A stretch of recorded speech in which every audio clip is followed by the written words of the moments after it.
ایک بار جناب بہلول دانا کسی نخلستان میں تشریف فرما تھے۔ ایک تاجر کا وہاں سے گزر ہوا۔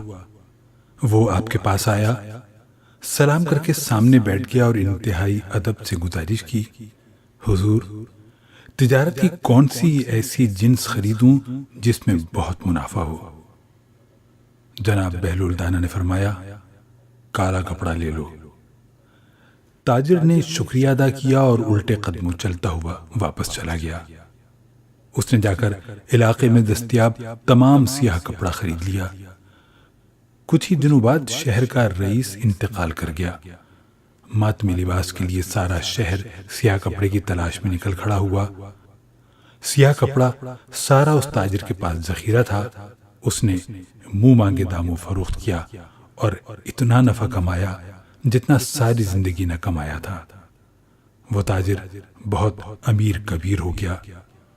کچھ عرصے بعد وہ گھوڑے پر سوار کہیں سے گزرا۔ جناب بہلول دانا وہاں تشریف رکھتے تھے۔ وہ وہیں گھوڑے پر بیٹھا بولا، او دیوانے، اب کی بار کیا لوں؟ جناب بہلول نے فرمایا، تربوز لے لو۔ وہ بھاگا بھاگا گیا اور ساری دولت سے پورے ملک سے تربوز خرید لیے۔ ایک ہی ہفتے میں سارے تربوز گل سڑ کر خراب ہو گئے اور وہ کوڑی کوڑی کو محتاج ہو گیا۔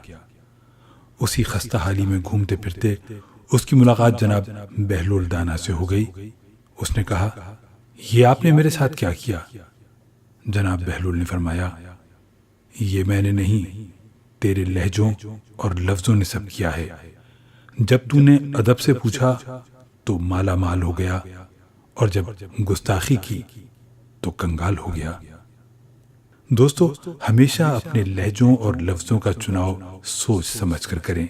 آپ کا لہجہ، آپ کے الفاظ آپ کی تربیت، خاندان اور مزاج کا پتہ دیتے ہیں۔ پرندے اپنے پاؤں اور انسان اپنی زبان کی وجہ سے جال میں پھنستے ہیں۔ گفتگو میں نرمی اختیار کریں، کیونکہ لہجوں کا اثر الفاظ سے زیادہ ہوتا ہے۔